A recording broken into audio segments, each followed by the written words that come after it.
कोल्हापूर उत्तर मतदारसंघासाठी महायुतीकडून निवडणुकीच्या रिंगणात उतरलेल्या राजेश क्षीरसागर यांच्या प्रचारासाठी मंगळवार पेठ परिसरात भव्य पदयात्रेचे आयोजन करण्यात आलं होतं। यावेळी सामाजिक कार्यकर्ते आणि माजी नगरसेवक आदिल फरास आणि प्रमुख अधिकाऱ्यांच्या उपस्थितीमध्ये ही भव्य पदयात्रा संपन्न झाली। एकंदरीतच या पदयात्रेमुळे मोठ्या संख्येने नागरिक आणि महिला वर्गाने सहभाग घेतला होता। पदयात्रेमुळे परिसरामध्ये उत्साहवर्धक वातावरण निर्माण झालं होतं। या पदयात्रेला सुरुवात करण्यापूर्वी मतदारसंघातील स्थानिक नेते, कार्यकर्ते आणि पदाधिकारी मोठ्या संख्येने एकत्र जमले होते। तसेच ही पदयात्रा सुरू झाल्यानंतर मार्गावर स्थानिक नागरिकांच्या घरी जाऊन त्यांच्या समस्या जाणून घेऊन आणि त्यांना आपुलकीची विचारपूस राजेश क्षीरसागर यांनी केली।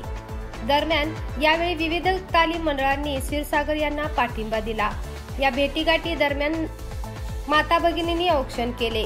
पदयात्रेत वेगळ्याच प्रकारची रंगत आली। या भव्य पदयात्रेमुळे स्थानिक स्तरावर जनतेत उत्साहाचे वातावरण निर्माण झाले असून महायुतीच्या आगामी निवडणुकीमध्ये विजय मिळवण्याच्या दृष्टीने हे महत्त्वाचे पाऊल ठरले आहे। वेदिका न्यूज चॅनल प्रतिनिधी रुपाली चव्हाण, कोल्हापूर।